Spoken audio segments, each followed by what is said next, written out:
For our C.O.B friends, it's Maynard Holt, and I'm down at Vinson Elkins in Houston for what we think will be a fantastic discussion today. It's going to be a live discussion because it's sponsored by the Greater Houston Partnership and the Houston Energy Transition Initiative.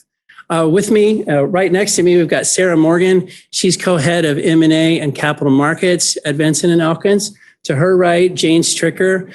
She's an executive vice president with the Greater Houston Partnership, and she's the executive director of HEDI.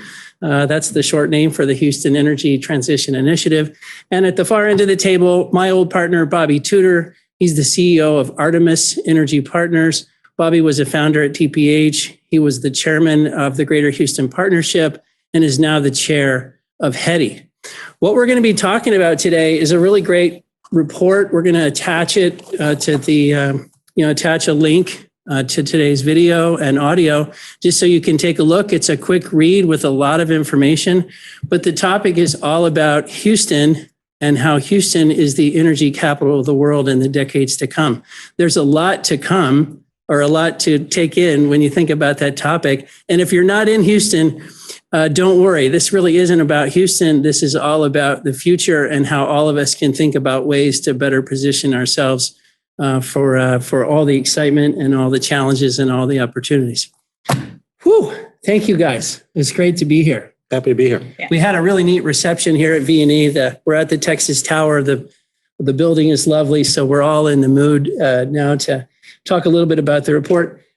Bobby, one place I think in the pregame and talking to you that just helps level set this is talk a little bit about the process, the history here, your own involvement, and just get us going thinking about what the production of all this from your perspective. Well, Maynard, thanks for having me and us. We're happy to be here. Always happy to be at V&E. So, Sarah, thank you for hosting. The kind of backstory here is that in 2020, I was the chair of the Greater Houston Partnership. And for those of you who don't know the partnership, think of it as the Chamber of Commerce on steroids for our region, more or less. It's the primary economic development organization. So, if XYZ company is thinking about moving their corporate headquarters somewhere, it's the Greater Houston Partnership that goes after and tries to convince them to do that. We have a whole range of economic development issues we work on, but it's really meant to be a business platform, if you will. So in any case, I was the chairman in 2020, and the perk, maybe the lone perk of being the chairman, is that you get to choose your area of emphasis for your term. And the chairman right before me, for example, was Scott McClellan. You guys might know Scott, the HEB guy. And his focus was public education and the importance of the future of public education to Houston and its economy. And the chairman right after me, Amy Cronus, who runs Deloitte, was focused on technology and the digitization of our economy. I, in what I described as my Nixon to China moment, decided we should be talking openly about the energy transition in Houston. And it was a topic that really was on everyone's mind, but not talked about really in a collaboratively kind of open way. And so I decided to take that on. And I think the timing was somewhat propitious. I think it touched a nerve, and it touched a nerve in a good way. And kind of the nature of my argument was that we are still a lot more leveraged to the energy business in Houston than we care to admit. We have 25 Fortune 500 companies, 19 of which are energy companies. About 40% of our total jobs are attached to the energy industry, either directly or indirectly. That's just an incredibly high amount of concentration. So in any case, we're leveraged to the business, and that's been mostly a good thing for us. Certainly from 2008 to 2018, over that decade, kind of the period of the shale revolution in Houston, or in the world, Houston was the fastest growing major metro in America by a long shot over that period of time. My argument was that business has matured, and while the kind of core incumbent business is certainly not going away. In fact, it may be a better business in the next 2 decades than it's been in the last 2 decades. It's highly unlikely to be the same engine for growth for us in our region going forward that it has been historically.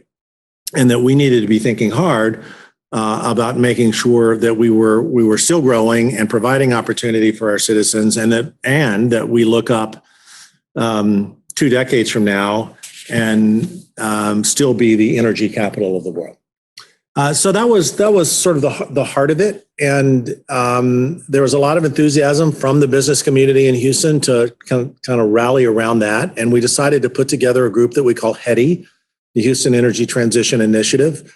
And it's a consortium of our leading companies, mostly energy companies, but not exclusively energy companies. And we are working together to have a coordinated strategy of positioning Houston to be the energy capital of the world 2 decades from now. And that means a whole range of things. It means the innovation ecosystem. It means CCUS. It means hydrogen. It means the decarbonization of industry. It means working with our academic institutions in our region.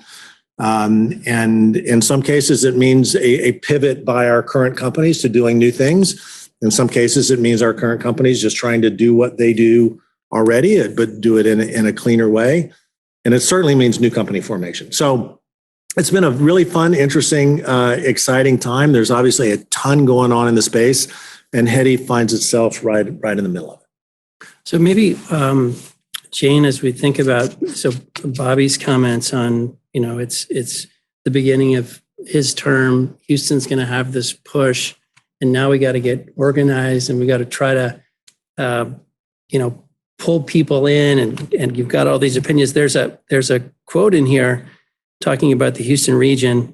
In total, the region hosts 44 publicly traded oil and gas companies, 100 plus solar companies, 30 plus wind companies, 67 energy tech companies, 21 energy focused R&D centers, and 30 incubators and accelerators.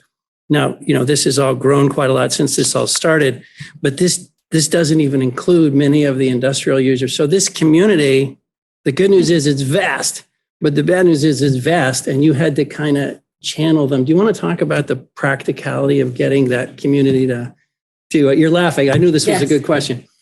Chief cat herder. Chief cat herder. Yeah, one of the reasons that I came to the partnership after 20 years with BP was really because I felt like Houston was the place where we had the potential to really have some big impact for the transition. And so coming into this, having had experience in the 2019 National Petroleum Council study on CCUS, sort of bringing industry and academics and government together to develop a set of recommendations. It's sort of the same thing in Houston, but I'd say probably even more complicated because it so many different parts of the energy system are involved. And so figuring out how to get the right people involved in the right conversations, and everybody is looking for a way to get plugged into the energy transition in Houston. And so I always tell people that I'm leading the transition in the energy capital of the world, and there's really no place better to be. And there's no busier place to be. I always tell people that I managed BP's compliance obligations after Macondo, and this is the busiest job I've ever had. So that'll tell you how exciting things are here in Houston. But there's amazing work happening. Our ecosystem around the energy transition is so vast. And even if my sole job was just to tell the story of everything that's happening, I wouldn't be able to keep up with it. Finding ways to connect our universities and our incubators and accelerators and the programs that are happening and what the companies are doing, the big players are doing, and how they're connecting in. We've got 4 working groups that are up and running and another 2 on the way. We focus on those areas where we know Houston has a clear and distinct advantage moving forward. Carbon capture, use and storage, clean hydrogen. These are things where Houston should be the leader, and we should win these hands down. And so we work with companies to figure out how do we make sure we're positioning ourselves to take advantage of those opportunities. Houston is an epicenter of not only stationary source emissions, but great geology to store that CO2. We also produce 1/3 of the nation's hydrogen. All of those things combined, that infrastructure, the assets, the capabilities, all of that positions us really well to drive those transition solutions forward. But at the same time, we need to be looking at what are the things coming down the road. So what are the other decarbonization strategies that we need to be thinking about that'll help our industries decarbonize their operations? And really looking at all of those new technologies, whether it's geothermal, long duration energy storage, building efficiency, data management, all of it plays a role. Digital will play a big role in the industry decarbonization. And then we have this capital formation working group that we've brought together, really the leaders in energy finance in Houston, to talk about how do we make sure that through this transition, Houston is also the epicenter for where all of that funding decision-making happens.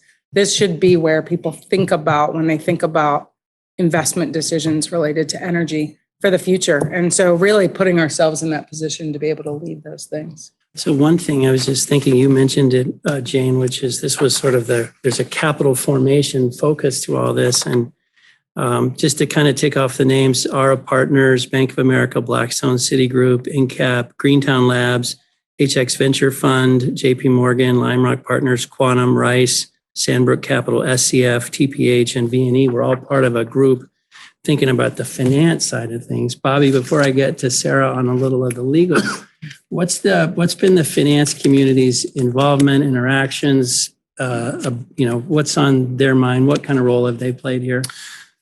I think our observation, Maynard, would be that we've got a bit of a,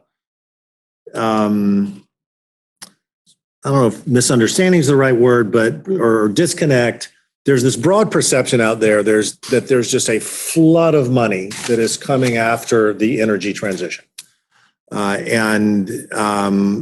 just kind of, there's so much money, you can't keep up with it. And, the companies just are in the driver's seat because there's so much capital available. Well, if you're talking about, a utility scale wind power development that has a 15-year power purchase agreement attached to it, that's true. I mean, there is all the capital in the world that's happy to go to work at a 6% return, maybe lower than a 6% return, to fund those kind of projects.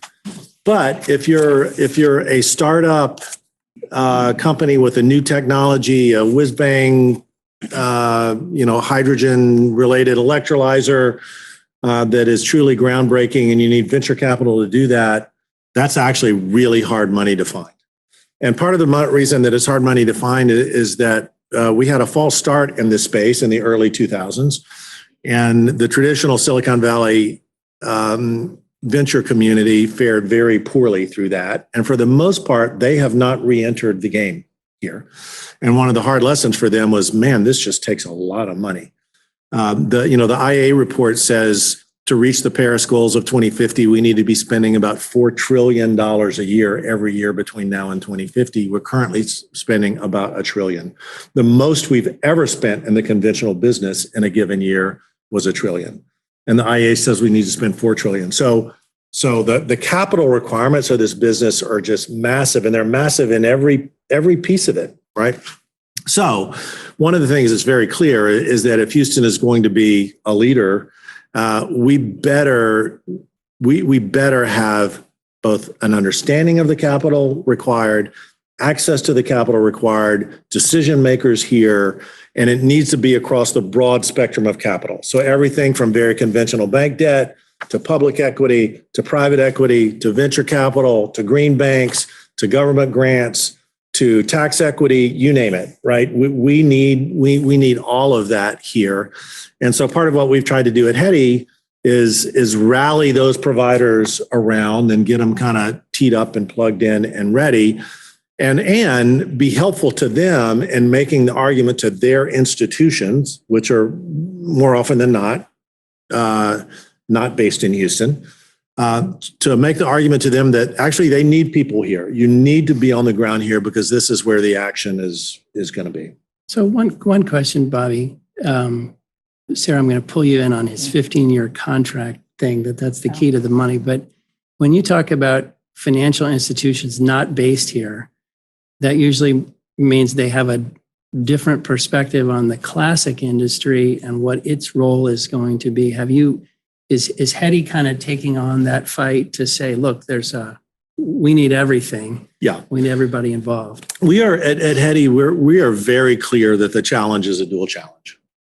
And look, nothing like a good war in the Ukraine to remind everybody that having reliable and affordable and secure energy supply today really matters. And I think the good news is the pendulum has swung back a bit in the broader capital markets and the banking community, et cetera, to a better understanding that is indeed an immediate challenge and a challenge we have to meet. And we have to meet it at the same time that we're investing in new technologies to drive CO2 emissions down and drive it down dramatically if we're going to impact climate change. And so it's not just a singular challenge. It's a dual challenge.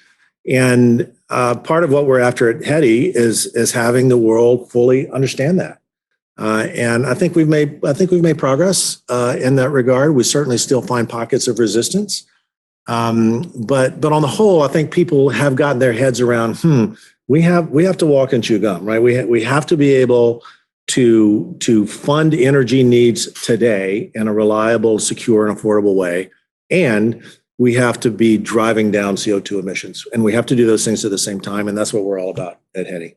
So Sarah, you see this from the M&A and capital markets perspective at V&E, which is absolutely one of the leading law firms. So you're getting total visibility on this stuff.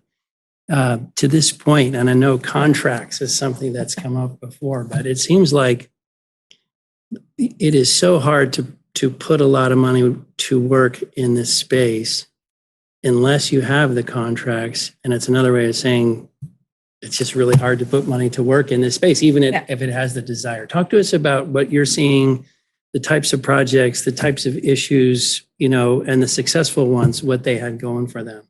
Sure. And, it was interesting. So I was sort of the main coordinator for V&E for comments on the working paper. And as part of that process, I talked to all of the partners in the firm that are working on energy transition matters, which is a large number of people. We're active in pretty much every vertical. And it was so interesting, as we gave feedback on various parts of this, first of all, the sheer number of transactions that we were working on in every part of the capital stack that Bobby was talking about, but sort of the same, the same sort of problems that were coming up again and again, the challenges facing this. And I 100% agree with what Bobby said, is people are trying to, to fit the financing for this and into a sort of safe, secure package that people are used to. And that's just not, just like it wasn't for solar and wind in the beginning, for these somewhat nascent technologies, nascent financing structures where you don't have this long-term offtake, or there's a little bit of a chicken and egg problem in securing it because people want certainty on the projects. People have to be a little bit more flexible and a little bit more creative. And that's a big part of what we've been doing on all of the various energy transition, projects that we've been working on, is trying to come up with creative solutions and then making sure that every single part of the value chain is moving along. So, you have a viable transaction at the end. I think a big part of it for carbon capture, for example, is the permitting, which we'll talk about a little bit later. And then there's just a lot of regulatory, how are the IRA tax credits going to be implemented, thinking through that and how that fits into your financing structure and how you can optimize those tax credits for your financing. How can you, are you available? Is the DOE loan program available to you? So it's thinking through all of the various financing tools available for you, and then kind of, just making it up as you go along, right? Like anyone who says that they're an expert at financing and in any of these verticals, I think it's something that is happening now, and the market's evolving, and it's evolving as we continue to work on these projects. Can you maybe just give us a glimpse of, pre-IRA working at V&E in energy transition, and then what it was like after that wall of, money that's coming and focus? Like, has it tripled your activity? But just tell us what it has done to your activity levels. I think we were working on a number of projects pre-IRA where people were seriously evaluating moving forward with various projects. And what the IRA did, because as you guys know, for a lot of these technologies, the tax credits just weren't enough to provide commercial viability. And so once the tax credits, once the IRA happened, and sort of the structure of the tax credits changed, some of them with direct pay, it made people go from the evaluation stage to actually, acting and really pursuing the projects, really moving forward with them. And so I think we saw a number of people move from that. And it also made a lot of the people who were exploring investing in these projects a lot more serious about looking at the various projects. So, and this is a totally unfair question, but do you think IRA pulled over the line really worthy projects, or is it going to have more of an effect to just get a lot of money into things that might not be a great idea?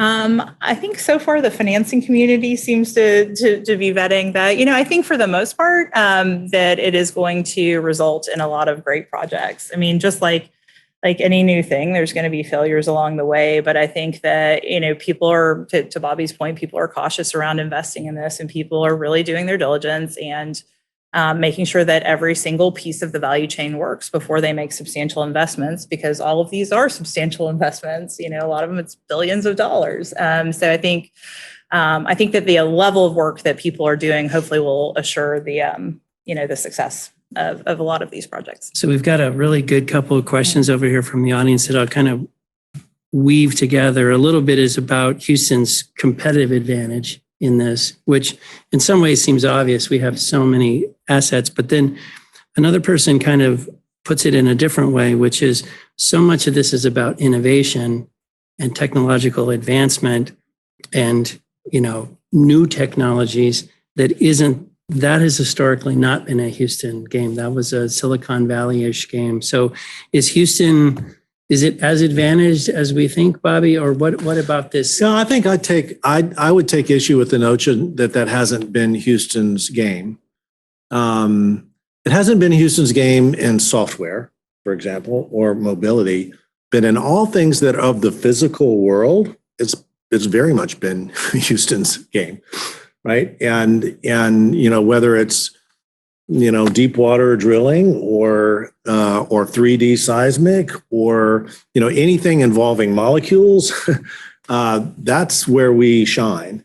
And I would argue that at the end of the day, the energy transition is a lot less about software, although software will be important and digitization will be important and AI will be important. But it's kind of more about molecules, honestly, and the physical world and moving things. And we are good at that. We are innovative. We have a highly sophisticated and concentrated workforce. We have more PhD chemical engineers in our region than any other region in the country by a huge amount. Chemistry is really important to all this, by the way, whether you're talking about new materials or hydrogen or you name it. So I think we're extraordinarily well positioned to wrestle with these issues that are issues of the physical world. The flip side of that, however, is that issues of the physical world take a lot more money than do issues of Silicon Valley. I have a good friend, Bruce Dunleavy. He's one of the founding partners of Benchmark Capital. Benchmark's one of the really well-known, successful Silicon Valley VC firms. And I asked Bruce about did Benchmark intend to kind of get involved here in the whole new energy world? And he said, no way. And I said, why not? He said, because it takes too much money. He said, if you give me $40 million, I can fund 3 software companies for the life of the company. I give you $40 million, you can drill one well in the Gulf of Mexico, maybe, or put up a couple of wind turbines. That's all you can do with $40 million.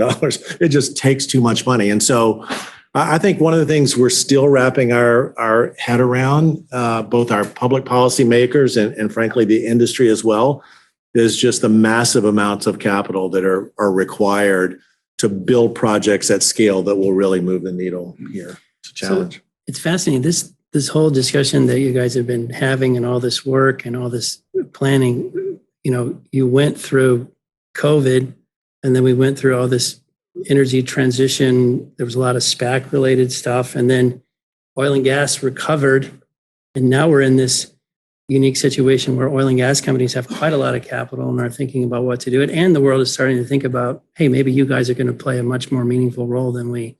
Just talk about, Jane, managing that up and down, because two years ago, the classic community of Houston was supposedly not going to be playing a big role in all this. Yeah, absolutely. I think, if I think back to 2 years ago, it really felt like there was an expectation that the entire energy transition was going to be driven by a number of companies with no relation to the existing energy industry, and that there was really no role for the existing energy industry to play.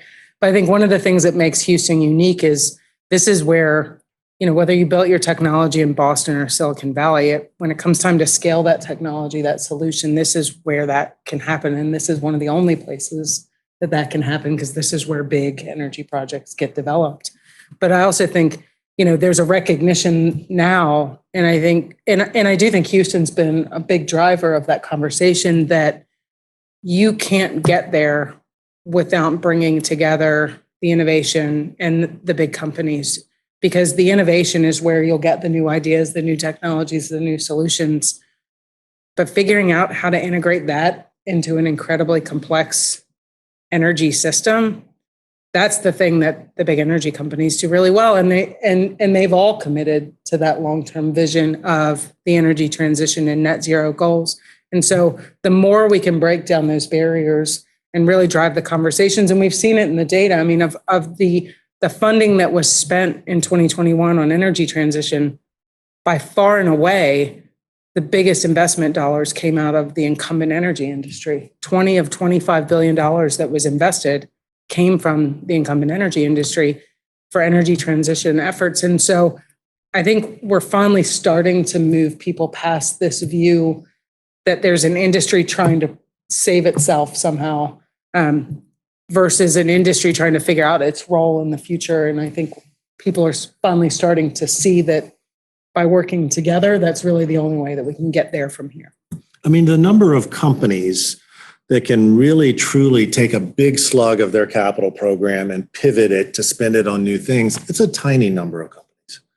Really, even at relatively high oil prices where a lot of free cash flow is being generated, it's one thing if you're Shell or BP or Chevron or et cetera, and you can take 15% of your capital budget or 20% and spend it on new things.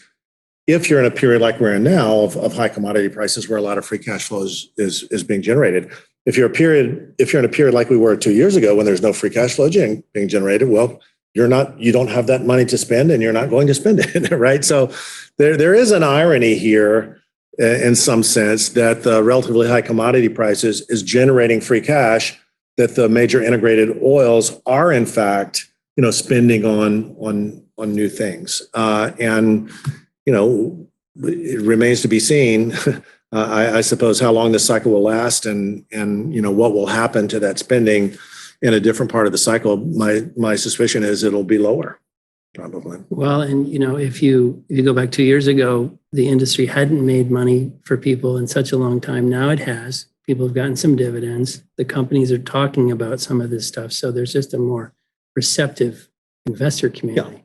Yeah. And I think fundamentally, there's a broader acceptance that our challenge is in fact a dual challenge, that it's not just one thing.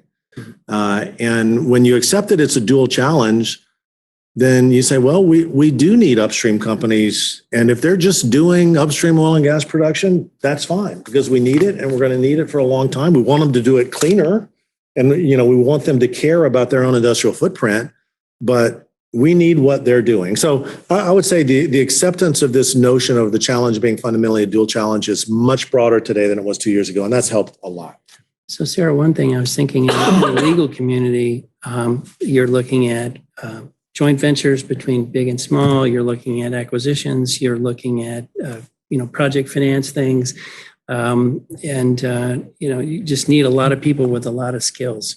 And that's a theme across almost every vertical. It could be legal help in the energy transition, or it could be chemical engineers.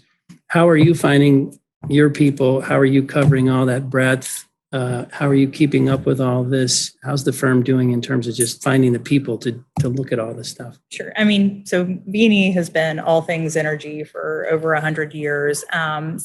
We had some depth of experience with renewables before. I think that as the investment community and frankly, even our traditional energy clients started exploring this more, we started homegrown the talent and had people working on more of these projects. And frankly, there's just so much crossover between traditional, some of the infrastructure projects that we work on, and some of the traditional energy as it relates to CCS. And then we had a large venture capital group that those, were there to help this new wealth of investors that are interested in investing in the energy transition. So it was really just, there was some of the deal flow there. It just accelerated, and there was a lot more of it. And then we brought over, some laterals that had a lot of tax equity experience, which was really helpful when the IRA came out, because we have a lot of depth of experience around tax credits and tax equity financing. But it's really just the volume of deals that we've seen in the space from our existing clients and new clients in the last 5 years. I mean, we have over 100 lawyers touching energy transition projects. You don't have to go back too far in the service industry to find when people thought, oh, well, you're an oil and gas firm, so I'm not going to. Do you think the advantage of being all things energy now outweighs, well, geez, you do a lot with oil and gas? Because there is that sentiment out there. No, I mean, I think Houston has a branding issue. I think there's a branding issue, generally speaking, with anything that touches traditional energy. But I think here the crossover of the skills is so relevant. I mean, just like we've been talking about with all of these projects, that you're going to reuse all of those people. That I don't think that it's been too big of an impediment. And if you're out there on enough deals, people understand that you're very, very active in the space. So Jane, the people comes up a ton in the report. Where are we going to find the people? We have a lot of them, but we need more. And so education and the universities and that whole technical complex. You want to talk a little bit about that and how we can all make that even better? Absolutely. And I think, sometimes people get caught up in this idea that it's an entirely new energy system. And so we need an entirely different set of people to work in it than we do today. And the reality is so many of those new roles will require the same skill sets that exist in the industry today. I mean, if you look at the big companies, they're making pivots, they're moving into new business lines. Most of their staff is coming from their existing energy businesses because they understand the systems, they understand the geology, they understand how the energy system works. And so I don't think all of these people are going to lose these jobs, and then we need to go find new people and we don't even know what skills they need. There is a bit of, it'll take us time to figure out what those skills are. But I think, one of the great things about Houston is how close our industry members work with our universities and thinking about what does that workforce of the future look like? What are the skills that we're going to need? Where are our businesses heading, so that those universities can help us think about how do we position ourselves? How do we make sure that we're bringing in the right talent, developing the right skill sets? So whether it's, University of Houston's new energy transition program, and working closely with companies like Shell to say, how will we think about those jobs of the future, and how do we make sure that we've gotten them pulled together and that we've got the right people in the right places, but also how do we make sure that they're working research in the right areas that are going to open up those new innovation opportunities, and really being able to quickly move from research in the lab to startups and incubators in the field to large scale deployment, and thinking about what's the total workforce need to look like across all of that. So Bobby, you were at the chairman of the board of governors at Rice for a long time. What was an energy transition kind of perspective from, they're a citizen of Houston, they're lots of ties to the energy industry. What was that like, that discussion? Rice is a STEM oriented place, right? We produce a lot of engineers, certainly per capita.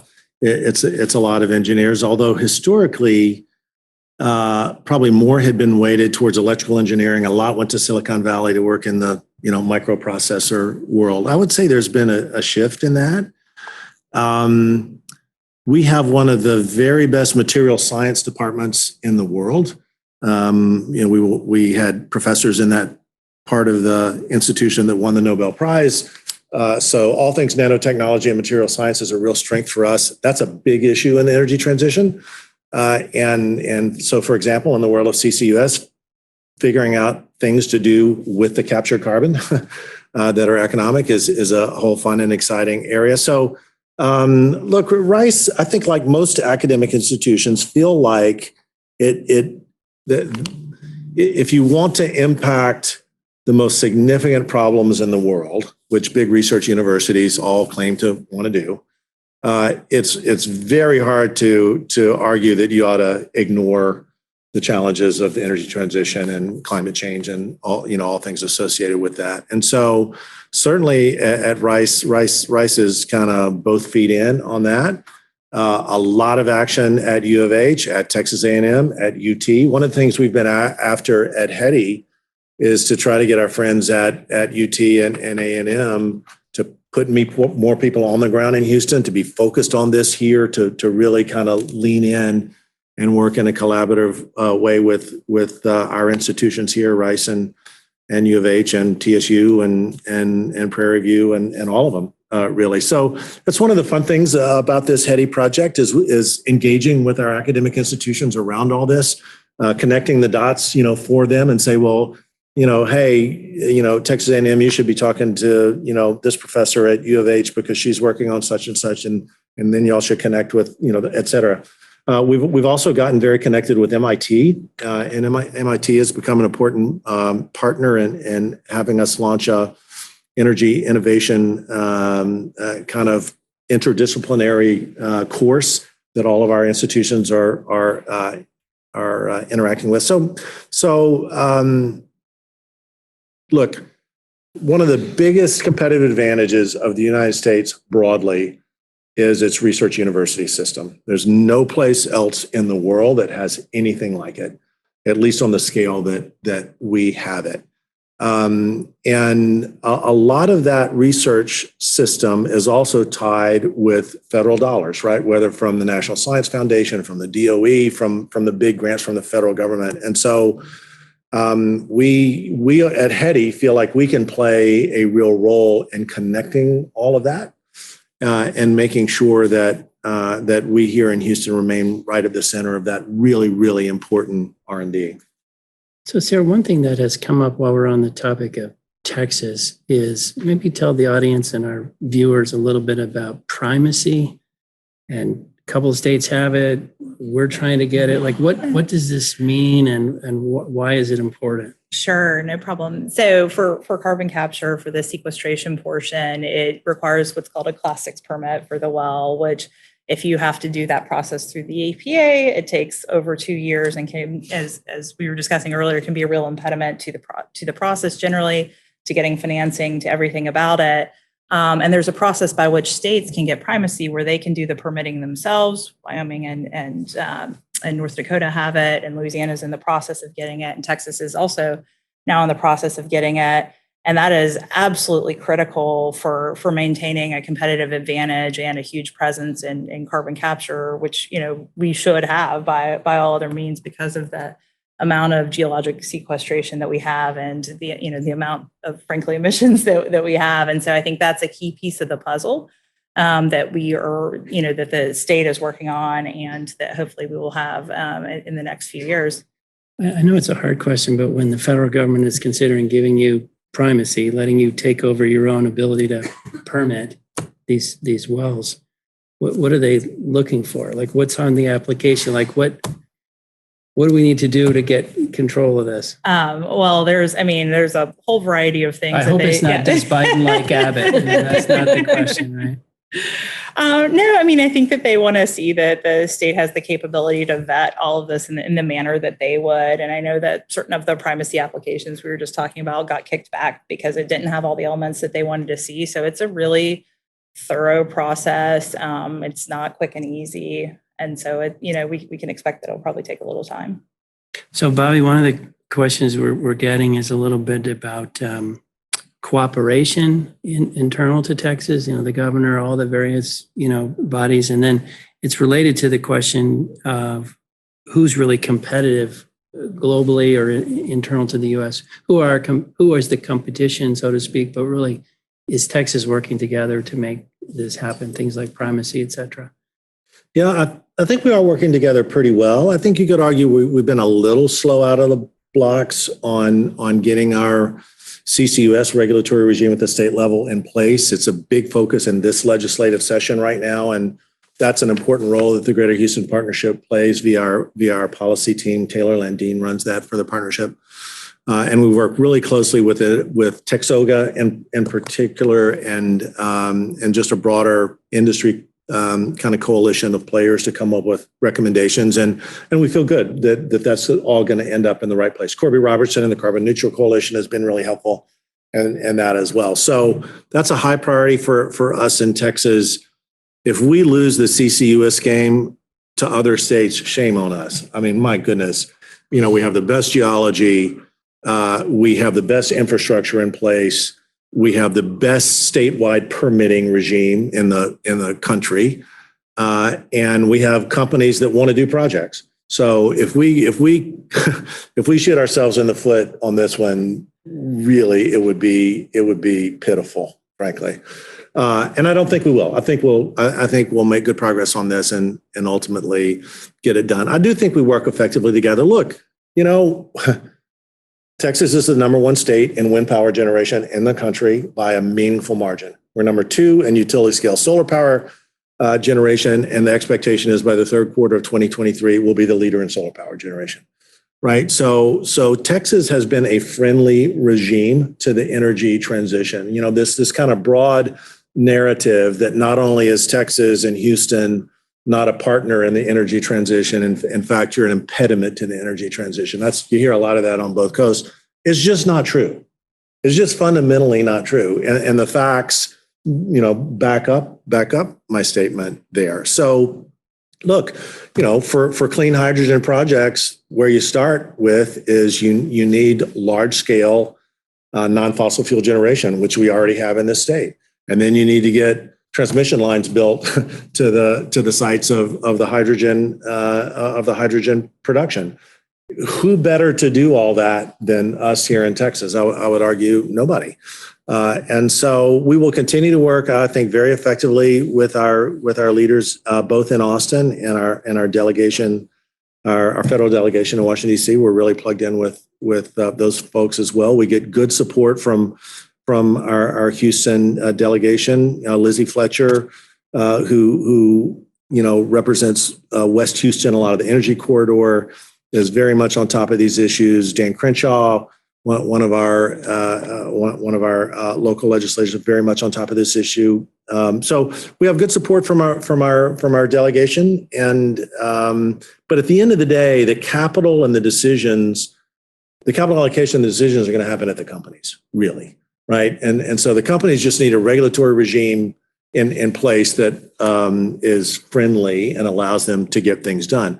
The biggest single issue is one of permitting. And look, you can have all this government subsidy lined up. You can have companies ready to go. The consultants say, yeah, the tax equity, blah, blah, blah, blah, blah. But guess what? No permits, no projects. And if we're stuck on any one thing right now, it's around permitting. So Jane, one thing that we talked a little bit about, just thinking about this discussion, is the role that the mayors had in this, and Houston has a climate action plan. And when you were at BP, besides some of the many things you did, you kind of helped cities and states think about those types of plans. Do you want to just talk about the mayor's role and what city leadership can do in these types of things? Yeah, absolutely. I would say, Mayor Turner, since launching the Climate Action Plan in 2020, has been very open to conversations with business to say, how do we work together to solve this challenge? And I think, unlike a lot of other cities, the fact that he's willing to invite all voices to the table, and he takes a lot of heat for it and continues to do it.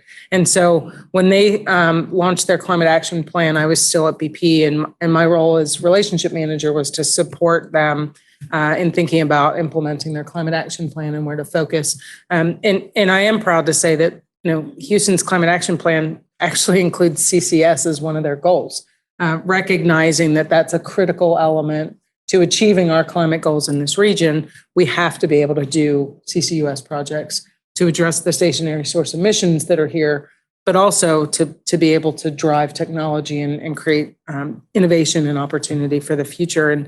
And so working with cities, a lot of times they just don't know how to get started. And so being able to bring to them a perspective of what companies are doing and how they're tackling these challenges and the different approaches and pathways that can enable implementation of strategies. I mean, at the end of the day, the only thing the city can really control is its own emissions, but it puts forward a plan for the whole city to achieve a net zero goal by 2050. And so our role is really to help them think about what are the solutions that are out there, and how do we make sure that the city is putting in place regimes that can support, and that the state is putting in place regimes that can support these solutions that will help them achieve their goals. And so I think the more we can talk about how each side of whether it's public or private, how we work together to achieve those goals, the more likely we are to get there. So Sarah was wondering, Bobby was talking about permitting as being the big issue. Are there legal issues you hear about, things like, liability in the subsurface if CO2 is injected? Or I'm sure there are other things. Are there things you have on your radar that are real legal, either stumbling blocks or things that need to be fixed or clarified? What, from a legal perspective, what else would you add? I think the liability around sequestration is an issue. But again, we were talking earlier about how, that a lot of the insurance brokers are coming around and coming up with creative solutions to that. So we hope to continue to see that market evolve.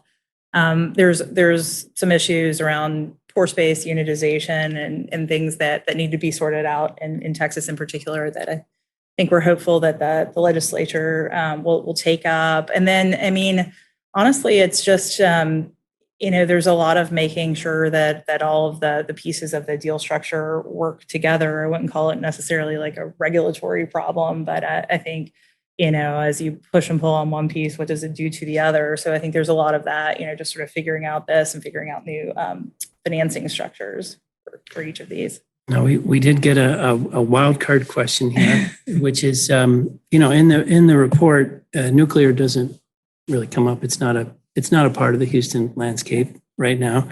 If nuclear were to play a big part in the transition, the question is, what are the implications for Houston? Does Houston get involved in that?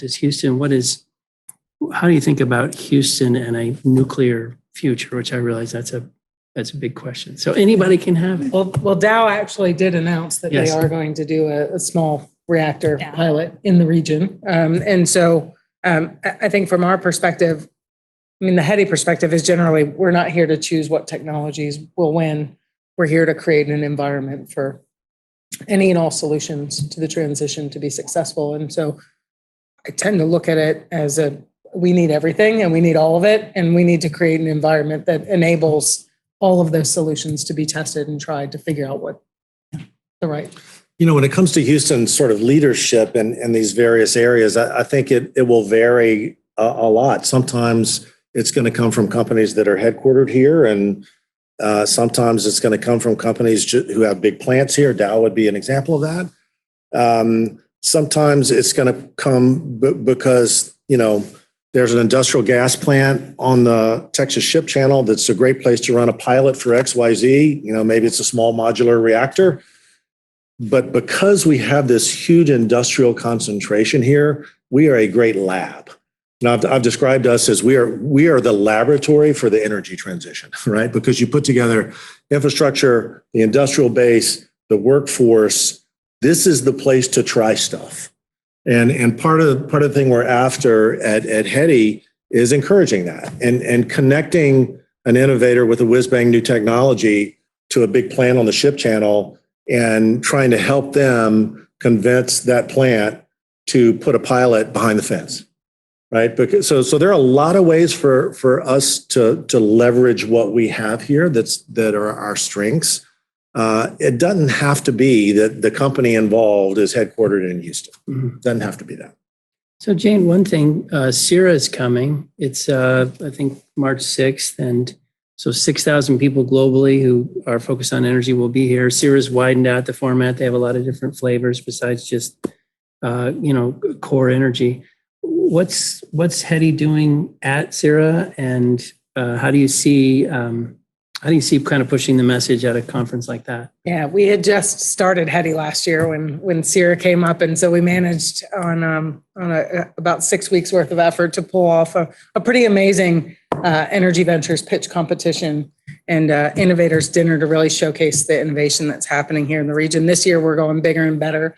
We're building out a 60-foot by 60-foot Hetty house in the Innovation Agora to showcase just everything that's happening in the energy transition innovation ecosystem. Our universities, our incubators and labs, our startups, our big companies and the projects that they're doing. And so we'll have this amazing space in the Agora, in the Clean Energy Commons, to really just give everybody a feel for Houston in the energy transition in one space. And then we will have our Energy Ventures pitch competition, which will be really exciting. We've got a bigger program this year. We've got companies pitching from, Bobby mentioned the program between Greentown Labs and the universities and MIT, a program called Tex-E. So we have a Tex-E category with the university students pitching. We'll have a pre-seed seed, a Series A and a Series B plus competition. And then our dinner that night, we'll award that. The day before on Tuesday, Rice Alliance is doing their Energy Ventures event, and then we'll be hosting a investors dinner with Vinson Elkins the night before. So lots of really exciting things happen. And on the final day, Mayor Yes. Turner and I are actually going to do a session with Dan Jurgen to talk about this specifically, with the idea that at that conference, you have delegates from other energy cities all around the world. There are a lot of people there from Aberdeen, and there are a lot of people there from London and Stavanger and the other energy capitals around the world. And we feel like we've kind of pulled together a level of organization and focus on this that's sort of out in front of the curve a bit. When we talk to our sister cities around the world, they're very interested to hear what we're doing. And so we're going to talk about that and hopefully get the word out and try to be a good resource for those other cities. I mean, to this point, Bobby, if I'm in Midland or Oak City or Calgary or any of those other international cities, but particularly if I'm in North America, don't I want Houston to, this is not really a competition. It's just a concentration in a certain area of lots and lots of resources and capabilities that can help everybody get there faster. Yeah, I think if you're coming at it from the perspective of an incumbent energy city, you want to see Houston really succeed, because you would say, well, if Houston can succeed, we can succeed too in Calgary or wherever you are.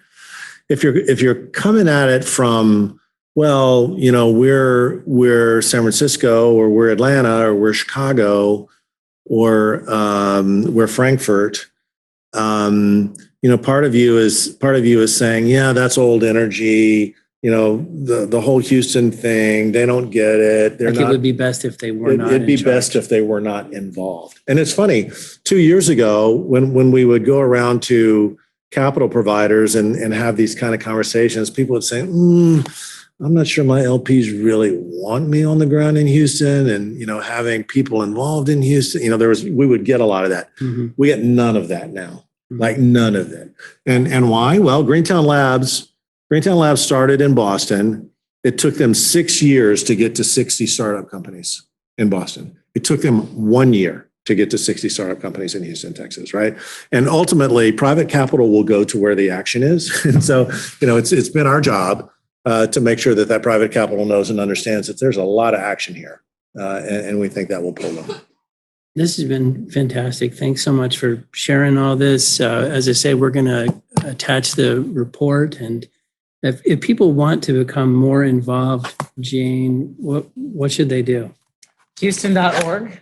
Okay. Energy transition section, and you can learn all about what we're doing in Hetty. Fantastic. One of the things we're working on, just to get on everyone's radar screen, is we're working to establish a central kind of gathering point for all things energy transition related that are going on in Houston. Part of our challenge is there is so much happening that people don't know about. Right? I was telling someone at the cocktail hour, the largest renewable fuels company in America was here, Archaea, right? The largest utility scale battery developer in America is in Houston, Texas, Broadreach. So, we need for not only the broader world to understand that, we need Houstonians to understand that this is happening, and it's a great thing for Houston. And it's not coming at a cost to our incumbent industry. There's no reason that we can't continue to support and have a thriving incumbent fossil fuel industry while at the same time investing in new things for the future. That's ultimately the challenge, and we're sure we can pull that off. Well, whether it's Houston or the incumbent industry, both are very well positioned. They just got to play the hand correctly. You got it. So thanks so much to all of you, and thanks for everyone who came, and thanks to all of you who watched at home.